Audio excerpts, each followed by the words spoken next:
오늘 설교 제목은 주의 죽으심과 부활의 복음입니다. 오늘 부활절이죠. 그러니까 신약에서는 부활절 이렇게 이제 우리가 얘기를 합니다. 그런데 구약의 절기는 이 우주 만물 가운데 하나님께서 행하시는 구속사역과 하나님께서 말씀하시고 예언하신 모든 말씀의 그 성취의 때를 잘 가르쳐주고 그것을 매년 맛보면서 살아가도록 바라보면서 그리고 맛보면서 성취하면서 성취가 아니고 영적으로는 성취죠. 그러나 또 성취하면서 살아가도록 하는 것이 일곱 절기입니다. 그 일곱 절기 가운데 초실절이라고 있습니다. 초실절. 그러니까 우리 예수님은 하나님께서 인류와 우주 만물의 그 구속을 위하여 사용하신 제물이죠. 어린 양으로 사용하신 제물이죠. 그래서 그 어린 양을 하나님의 어린 양이다라고 부릅니다. 그 하나님의 어린 양으로 대속 제물로 죽으셨어요. 그 죽으신 것이 이제 유월절이잖아요. 그 유월절 저녁에 어린 양으로 희생 제물로 죽으시고 그리고 나서 3일 밤낮이 지나서 온전하게 3일 밤낮이 지나서 부활하셨어요. 그 부활하신 것이 미리 계시로 지정하셨어요.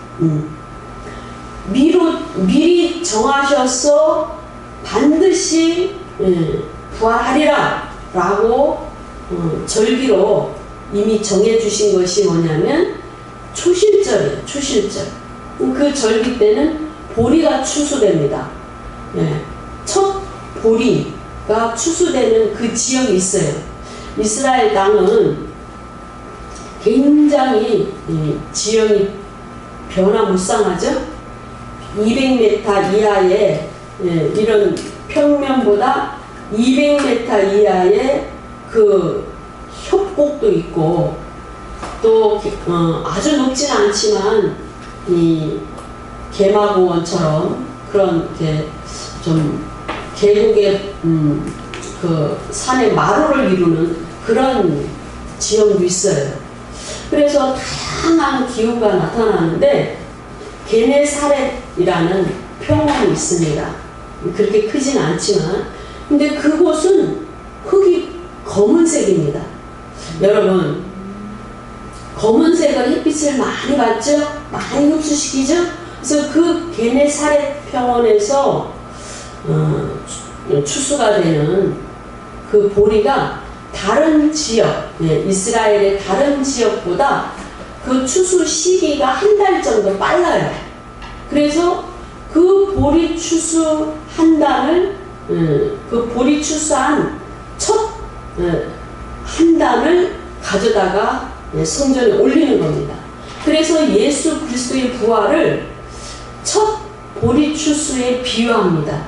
그래서 그 첫 묶음, 그 한 단이 성전에 올려짐으로써 거룩해지면 나머지 모든 추수하는 보리들도 다 거룩해지는 영적인 법칙이 있습니다. 그래서 예수 그리스도께서 부활의 첫 열매입니다. 부활의 첫 열매. 그것이 초실절인데 신약에서 저와 여러분은 부활절을 기념하고 지키고 있지요. 율법으로 지키는 것이 아니고 기념함으로 감사함으로 지키고 있습니다. 예수 그리스도께서 부활하심이 없으면 저와 여러분도 부활이 없습니다. 그분이 첫 열매시기 때문에 그에게 속한 모든 인류가 그 이후에 모든 믿음의 사람들이 예수 그리스도께 속했기 때문에 다 같이 부활하여 주님 앞에 하나님 앞에 서게 되는 겁니다. 이것이 영적인 법칙입니다. 그래서 우리는 오늘 주일 또는 부활절을 기념하는 감사 예배를 올려드리고 있는데, 이것은 이제 신약에서는 그 죽으심에 대해서 유월절 이렇게 하지 않고 주의 만찬 이렇게 얘기를 하죠. 그렇죠? 주의 만찬식을 나누잖아요. 초실절에 대한 신약의 그 기념 예배는 부활절 감사 기념 예배입니다. 오늘 본문을 한번 보면은요, 베드로전서 4장 1절에서 그 이후의 본문인데 너무 기니까 제가 이제 오늘 나눌 말씀과는 조금 비켜가는 본문은 제외시켰습니다. 베드로전서 4장 1절에서 2절에 보시면, 그리스도께서 이미 육체의 고난을 받으셨으니 십자가에서 모진 고통을 받으셨죠. 너희도 같은 마음으로 갑옷을 삼아라. 그러니까 그 갑옷은 그 싸움에 있어서 입는 갑옷이죠. 근데 그 갑옷을 입으면 뭡니까? 막아주죠. 창도 막아주고 또 화살이 오는 것도 막아주고 어느 정도 보호해 준다는 거죠. 그러면서 결국은 죽음을 면하게 되는데, 우리는 그런 것이 아니고 예수 그리스도의 그 육체의 고난을 갑옷을 삼는 거예요. 우리도 같이 고난에 참여함으로 이기는 겁니다. 그래서 이는 육체의 고난을 받은 자는 죄를 그쳤음이니라 그랬어요. 계속 누군가 때리면 처음에는 정신을 못 차리고 아무 생각이 없이 무방비 상태에서 좀 맞다가, 그렇죠, 우리가 정신이 들면 왜 때리지? 하고 피하게 되죠. 그럼 피하게 됩니다. 그 피하다가 한두 번 피하다가는 이제 그 다음부터 어떻게 됩니까? 같이 싸우게 되죠. 나도 때리게 됩니다. 그렇죠? 그것처럼 육체의 고난을 받은 자는, 그 육체의 고난은 결국은 우리의 모든 죄의 문제에 있습니다. 우리 자신의 죄의 문제와 환경의 어두움과 또는 혼란과, 그치? 그 다음에 더 큰 하나님 뜻 때문에 그런 어두움이 있기 때문에 죄를 그친다라고 주님은 말씀합니다. 그러니까 십자가에서 예수 그리스도의 죽으심은 인류의 죄를 대신해서 죽으신 것이죠. 그러니까 인류의 모든 죄를 대신해서 그 죄의 열매를, 죄의 결과를, 죄를 지으면 지옥에 가죠? 그것을 이제는 가지 않는 그 루트, 가지 않는 삶의 방법을, 사는 길을 해결하셨습니다. 열어놓으셨습니다. 그러니까 예수 그리스도께서 십자가에서 대속제물로 죽으신 것은 저와 여러분에게 복음의 사건입니다.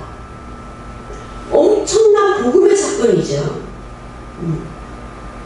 그래서 오늘 예수께서 죽으신 그 사건과 부활은 저와 여러분에게 복음이라는 거예요. 그리고 그 죽으신 사건과 부활 사건 사이에 있었던 여러 예수님이 하신 일도 결국은 우리에게 복음을 제시하셨다라고 주님은 말씀하고 계십니다. 예수님께서 우리의 죄를 위하여 죽으셔서 살아나셨습니다. 이제는 산영이 되셨습니다. 산영이 되셨기 때문에 이제는 그분이 그 생명을, 부활의 생명을, 그 산영을 우리에게 전가시켜 주실 수 있는 분으로 그 위치에 서게 되셨습니다. 산영이 되셨습니다. 영원히 영생의 생명을 소유하신 그 예수 그리스도가 되셨습니다. 그래서 우리는 예수 그리스도의 그 생명을 바라보면서 믿음을 발동할 때 예수 그리스도의 십자가를 바라보면서 나도 저 십자가에서 예수 그리스도와 함께 죽었다라는 것을 받아들이고 믿고 내 의지를 발동할 때 내가 죄에 대해서 죽는 겁니다. 죄에 대해서 죽고 예수 그리스도께서 구주시라는 것을 인정하고 믿을 때 나는 성령을 받게 됩니다. 예수 생명이 주어지게 됩니다. 그러니까 우리의 영은 살아나는 겁니다. 영이 살아나는 겁니다. 다시 살아나는 겁니다. 그래서 영이 거듭난다고 합니다. 그렇기 때문에 그 사건은 복음이죠. 복된 소식입니다. 기쁜 소식입니다. 베드로전서 3장 21절에 보시면 물은 예수 그리스도께서 부활하심으로 말미암아 이제 너희를 구원하는 표현이 곧 세례라 그렇게 말씀합니다. 이 문맥을 우리가 이제 잘 보셔야 되는데 20절에 보면 노아 사건이 나와요. 노아가 방주를 얘기해서 계속적으로 물로 하나님께서 우리를 심판하신다라는 그 복음을, 심판의 복음을 그 당시 많은 사람에게 증거하고 배를 지으면서 보여줬어요. 근데 사람들은 전혀 반응하지 않았습니다. 살려는 소망이 없었고 하나님에 대한 믿음이 발동하지 않았습니다. 그러니까 21절에 베드로전서 3장 21절에 나오는 이 물은 그러니까 노아의 방주를 통하여 하나님께서 심판과 구원을 행하실 때 하늘로부터 내리신 그 홍수의 물입니다. 그 물은 예수 그리스도의 부활하심으로 말미암아 이제 너희를 구원하는 편이 그러니까 물에서 건진다는 거예요. 물을 통하여 심판을 받을 건데 다 심판을 받아 죽을 수 있는데 방주 안으로 들어감으로 말미암아 사는 거죠. 그쵸? 그러니까 그 물에서 빠지는 것은 결국은 물속에 잠기는 것은 방주 안에 있는 자들도 결국은 그 방주 자체가 거대한 방주 자체가 물에서 건지는 거잖아요. 그렇죠? 물속에 있다가 나오는 거잖아요. 그렇죠? 그러니까 결국은 세례가 물속에 있다가 물에서 건짐을 받는 거. 세례다라는 거죠. 그러니까 죽은 자의 세례가 아니고 방주 안에 들어감으로 그 방주가 물에 떠 있다가 그쵸? 죽지 않고 살아나잖아요. 물이 다 빠짐으로. 그 자체가 세례라는 겁니다. 물속에서 건짐을 받은 겁니다. 이는 육체의 더러운 것을 제하여 버림이 아니요 하나님을 향한 선한 양심의 강군이라 그랬어요. 바울 서신에 보면 양심을 8단계로 얘기를 하고 있습니다. 그렇죠? 더러운 양심, 악한 양심, 굳은 양심, 딱딱한 양심, 그렇죠? 선한 양심. 우리가 예수를 처음 믿고 점점점 하나님 말씀과 예배 가운데를 이렇게 살아가다 보면은 영이 깨끗해져서 그 영의 음성을 듣게 되고 영이 반응을 주는 대로 우리의 행동 양식이 바뀝니다. 그래서 그 양심이 정말 착한 양심에서 선한 양심으로 그렇게 나아가게 됩니다. 바뀌게 됩니다. 질적으로 수준이 달라지게 되는 것이죠. 그러니까 우리가 십자가에서 죽으신 그분을 바라보면서 그 복음의 사건을 맞는 것은 결국은 마치 그 노아의 그 방주가 물에서 건짐을 받는 것과 같은 것이다 그랬어요. 예수 그리스도께서 그 십자가에서 죽으셨을 때 나도 그 죽음에 참여하고 이제는 예수 그리스도께서 살아나심으로 나도 그 생명에 참여한 자고 그 생명을 누리는 자이기 때문에 우리는 영적으로 성령의 세례를 받고 이미도 물 세례를 거친 자다라고 말씀하고 있는 겁니다. 그러나 우리는 죄를 그쳐야 되는데 죄가 여전히 있어요. 그렇죠? 그래서 그 죄를 그치기 위하여 육체에게 고난을 주신다. 우리 삶 가운데 고난을 주시고 돌아가는 일들이 있고 꼬이는 일들이 있고 그리고 많은 문제 가운데 살아가고 갈등 가운데 살아가고 그렇죠? 근데 그것을 끊으려면 어떻게 됩니까? 변화돼야 됩니다. 변화. 예. 복음을 우리에게 전해주셨기 때문에 그 복음을 받은 자는 변화되게 되어 있습니다. 처음에는 자기 생각과 어떤 목적과 이익과 유익을 따라 주 앞에 왔어도 결국은 양심이 변화되고 삶이 변화되고 그 죄를 끊는 역사가 있어야 모든 것이 복음의 그 효력이 발생하는 겁니다.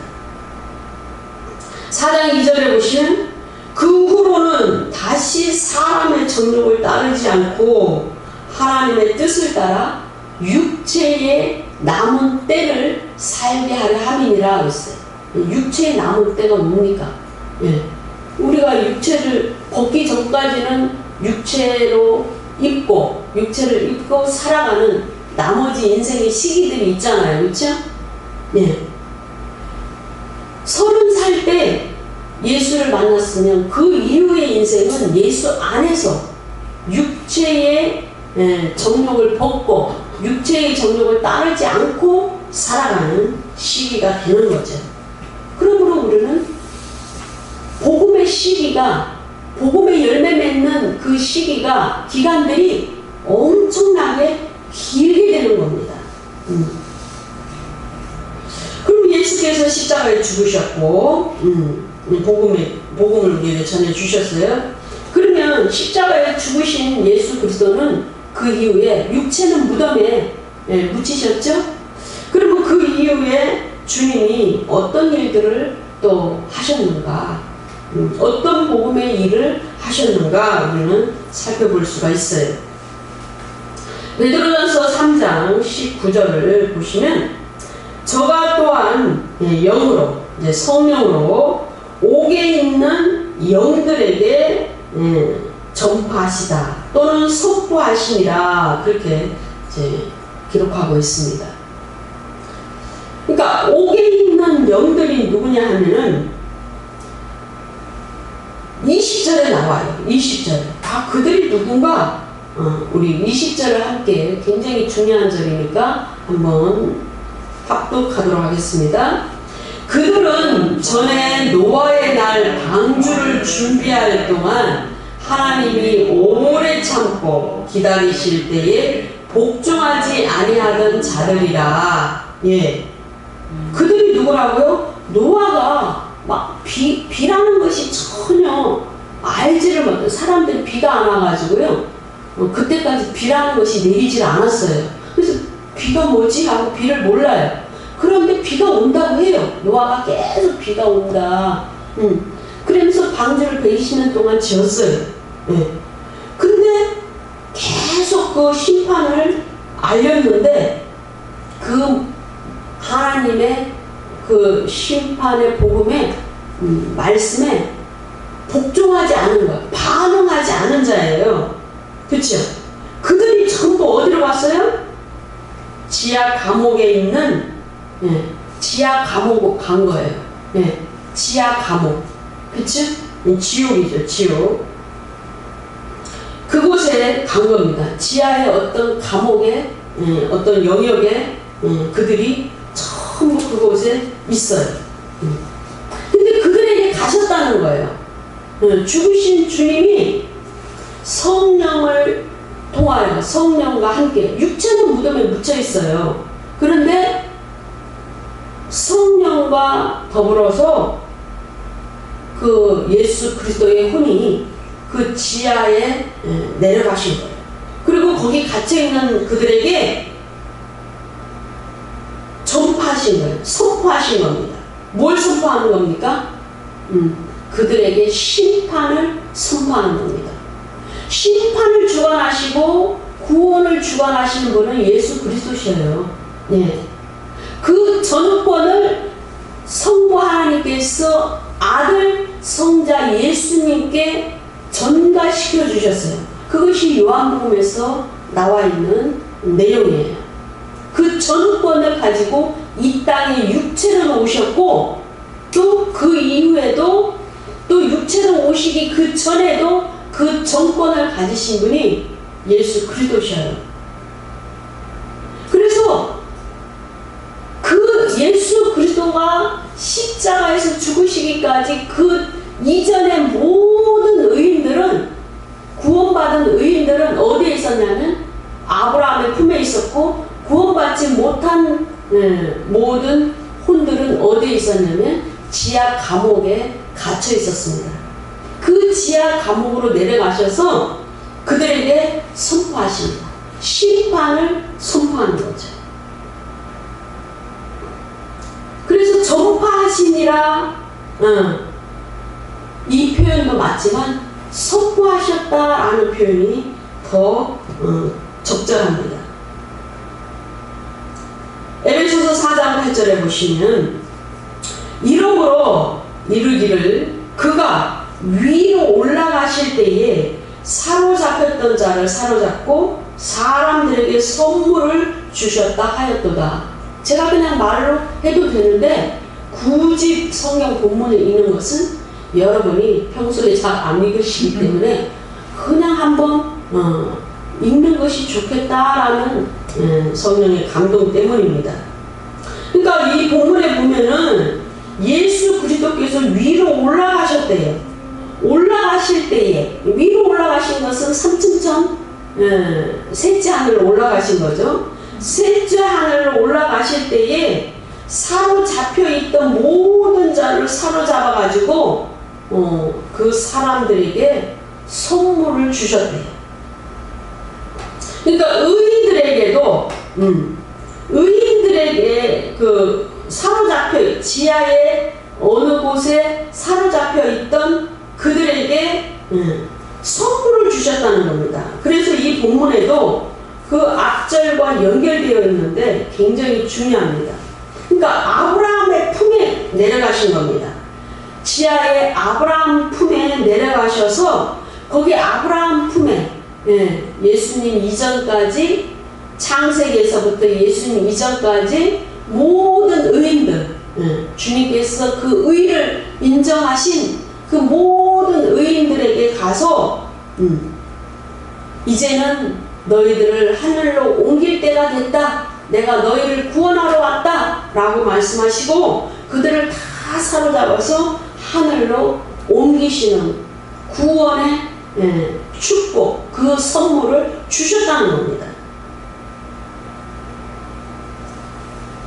그래서 어떤 이들은 아이고 그 천국은 영적인 어떤 그 이상주의 또는 그냥 영계에서 알지 못하는 미지의 그 좋은 파라다이스처럼 그런 곳을 표현하는 용어야, 이렇게 얘기를 합니다.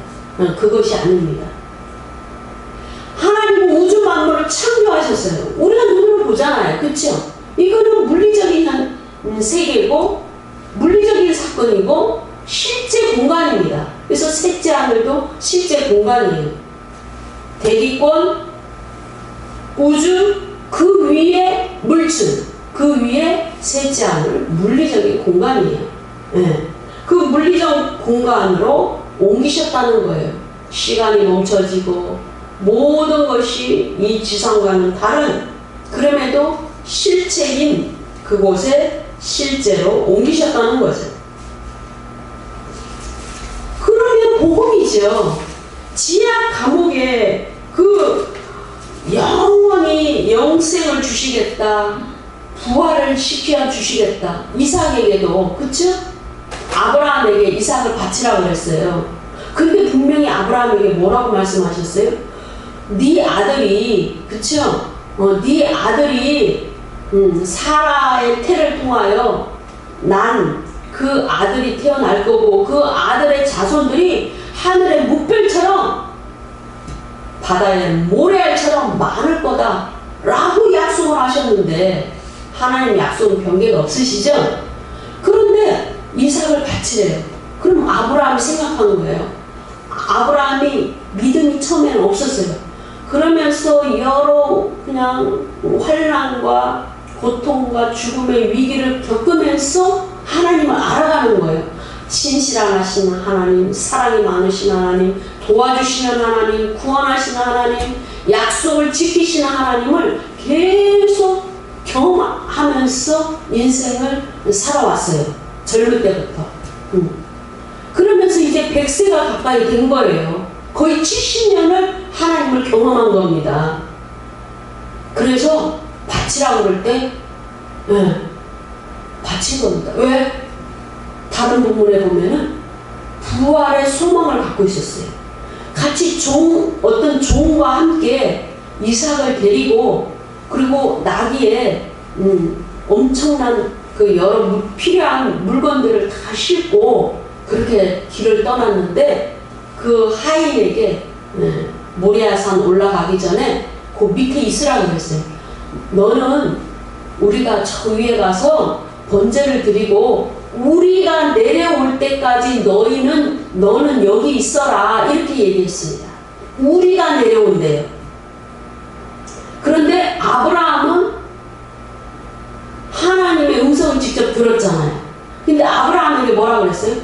이삭을 번제로 드려라 그랬어요. 그쵸? 그러면 이삭을 번제로 드리면 어떻게 됩니까? 혼자 내려와야 되잖아요. 그쵸? 그런데 뭐라고 말씀하셨냐면 우리가 가서 번제를 다 드리고 내려올 때까지 우리가 다시 내려올 때까지 너는 혼자 있어라 그랬어요. 우리가 복수를 썼어요. 그러니까 아브라함은 번제로 드리라고 하셨지만 이삭을 다시 살리실 것을 믿었습니다. 부활의 복음을 믿었습니다. 부활의 소망을 갖고 있었습니다. 그래서 그 부활의 소망, 그 다음에 영원하신 히브리서나 이 하라 본문에 보면은 아브라함이 영원한 그 성을 바라봤대요. 그 성은 하늘에 있는 성이고 또 먼 이 지상에서 먼 역사 가운데 그 미래의 어느 시점에 이스라엘 땅에 그 정말 영원한 그 예루살렘 성이 세워질 것을 바라봤던 거죠. 그러니까 그래서 우리는 그 의인들이 믿음을 가진 모든 구원받은 의인들이 하늘의 것을 소망하고 주님의 약속을 믿는 모든 자들이 어디로 갑니까? 아브라함의 품으로 간다라고 그것이 아브라함의 품이다라고 성경은 기록하고 있는 겁니다. 그러니까 예수님은 죽으셔서 무덤에 묻히시고 땡 이것이 아니고 그 혼은 그 혼이 우리가 죽으면 혼이 지옥 가는 거잖아요. 그쵸? 영은 호흡은 하나님께로 돌아가는 거고 그쵸? 몸은 무덤에 묻히는 거죠. 그러니까 혼이 예수의 혼이 성령과 더불어서 성령에 의해서 그 지하로 내려가서 아브라함의 품에 있는 모든 자에게 이제는 너희를 구원하리라 너희들에게 약속한 영원한 곳으로 내가 너희를 옮기리라 라는 복음을 선포하고 지하 감옥에 갇혀있는 그 악한 영들에게는 너희들에게는 심판이다 라고 선포한 거죠. 그러므로 그것은 예수 그리스도께서 죽음과 부활, 그 사이에서 행하신 복음의 사역입니다. 아브라함의 품에 대해서는 누가복음 16장에도 잘 나타나 있죠. 이 거지 나사로하고 부자, 그 실제 사건이죠. 근데 그것을 우리 읽으면 굉장히 뜬구름 잡는 소리처럼, 그쵸? 그냥 꾸며낸 얘기처럼 그렇게 이제 하는데 아닙니다. 16장 22절에 보시면 거지가 죽어서 천사들에 받들려 하나님의 품에 들어가고 아브라함의 품에 들어가고, 아브라함의 품에 들어갔다잖아요. 그쵸? 거지는 죄를 짓지 않고 늘 하나님에 대한 믿음을 가지고, 비록 밥을 빌어먹고 부자의 대문 앞에서 구걸하고, 그쵸? 이루 말할 수 없는 비참한 삶을 살죠. 그럼에도 불구하고 뭐예요? 믿음을 잃지 않았고 영원한 세상에 대해서 믿음을 갖고 있었고 죄를 짓지 않았다라는 겁니다. 그래서 죽어서 늘 그 거지를 보필하고 도와주던, 지켜주던 천사와 성령에게 받들려, 천사들에게 받들려 아브라함의 품에 들어갔대. 아브라함의 품에. 그래서 의인들은 아브라함의 품에 들어간다는 사실을 이 이야기를 통하여 우리에게 전달해 주는 거죠. 부자는 죽었는데 어디로 갔어요? 23절에 음부에서, 이 음부는 지옥입니다. 지옥에서 고통 중에 눈을 들어 멀리 아브라함과 그의 품에 있는 나사로, 아브라함부터 쭉 있었다는 거예요. 아브라함과 그의 품에 있는 나사로를 보고 그랬어요. 그 사이에는 뭐가 있어요? 26절에 너희와 우리 사이에 큰 구렁텅이가 있다 그랬어요. 무적행이 있다라는 겁니다. 그러니까 그 사이는 막혀서 오고 갈 수가 없어요. 너희에게 건너가고자 하되 갈 수가 없고 거기서 우리에게 건너올 수도 없다. 있는 영역이 달라요. 오고 갈 수가 없어요. 이미 끝났습니다. 육체를 입고 있을 때 모든 구원과 심판은 종결 상태입니다. 우리가 숨을 거두기 이전까지의 모든 시간을 우리에게 주셨기 때문에 끝나는 겁니다. 천주교에서는 연옥설이라는 것이 있어요. 그건 비성경적인 것이죠. 왜요? 그 연옥은 지하에 있는 것이 아니고 하늘 어느 공간, 그런 곳에 있다고 합니다. 그들의 얘기예요. 그러면서 그들은 중세의 캐톨릭 안에서는 그러니까 면제부라는 것이 있어요. 이런 면제부를 만들어서 이거를 돈 주고 사면은 비싼 많은 돈을 주고 100만원, 1000만원, 1억 이렇게 면제부를 사는 겁니다. 면제부를 사면은 죽은 자에 대해서 그 죄가 해결이 되고 또 그 죽은 자 이름으로 좋은 선행을 하거나 이렇게 되면 그 죽은 자가 하늘로 천국으로 옮겨진다, 이런 교리가 있어요. 물론 근거는 있죠. 에녹서에 어떤 근거가 있습니다. 근데 그 근거는 전혀 그런 문맥이 아닙니다. 그리고 또 그것이 함께 이 성경과 같이 놓고 같은 무게로 그렇게 하나님께서 말씀하신 것도 아니고 하나님 말씀이 아니죠. 그러므로 그들이 그냥 믿음의 어떤 기초고 잘못된 기초고 또한 전혀 다르게 해석을 한 것이죠. 그러므로 우리는 이 누가복음 16장에 보면은 그러면 그렇게 부자가 믿지 못했는데 하늘나라가 있다는 거, 심판이 있다라는 거, 지옥이 있다라는 거, 그걸 믿지 못했잖아요. 끝까지 믿지를 않았습니다. 그래서 결국은 왔는데, 그러면 그때선 뉘우치고 눈물 흘리고 자기 가족들에게, 자녀들에게 가서 이 사실을 꼭 얘기해달라고 그렇게 아주 간곡히 얘기를 했습니다. 어느 정도 회개를 했겠죠. 그 지경이 됐는데도 회개를 안 했겠습니까? 회개를 했겠죠. 불구덩이에서 고통받고 있는데 그 회개가 거짓이다, 이렇게 말할 수는 없어요. 그럼 그곳에서 회개하면은 괜찮아지는가? 그런데 그런 부분은 없어요. 네. 너의 회개를 이제 받아주겠다, 그런 부분은 없습니다. 그러므로 살아있을 때 하나님께서 육체를 입고 우리가 살아가는 동안에 많은 시간을 우리에게 주셨기 때문에, 육체를 입고 있는 시간도 요즘은 거의 100년이죠.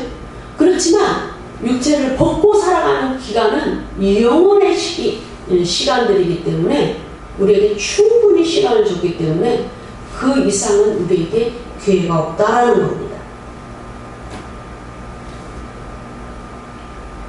베드로전서 4장 5절을 보시면 그들이 산자와 죽은 자를 심판하기로 예비하신 이에게 사실대로 고하리라 그렇게 했어요. 예. 산자와 죽은 자를 심판하신다. 우리는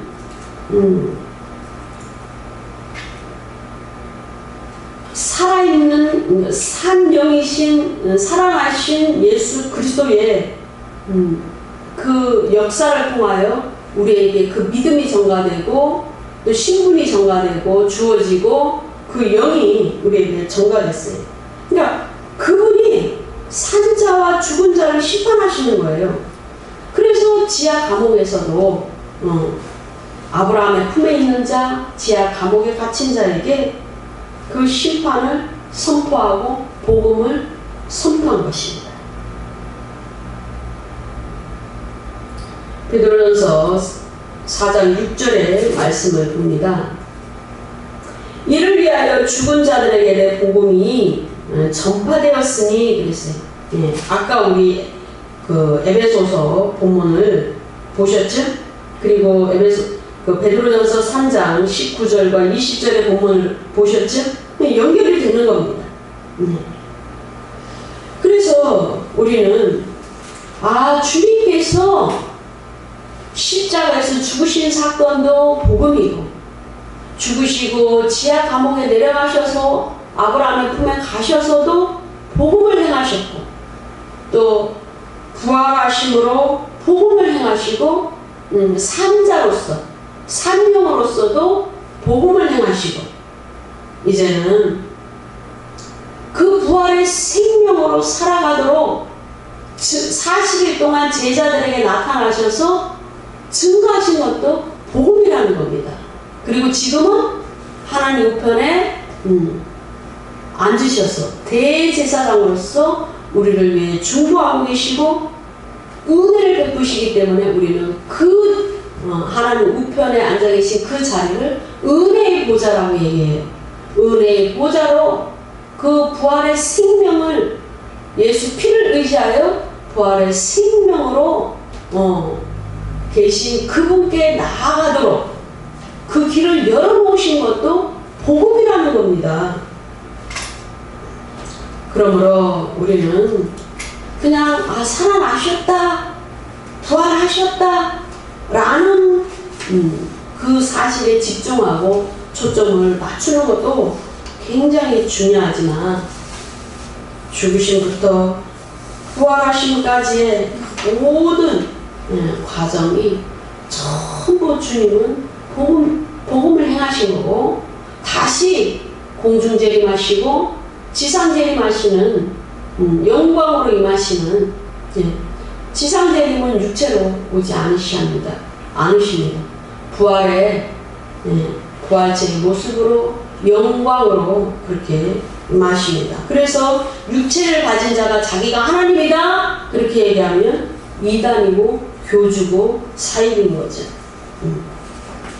그래서 우리는 오늘 부활을 기념하는 이 기념 예배, 감사 예배에서 예수의 죽으심과 부활 사이의 복음을 한번 나누어 보았습니다.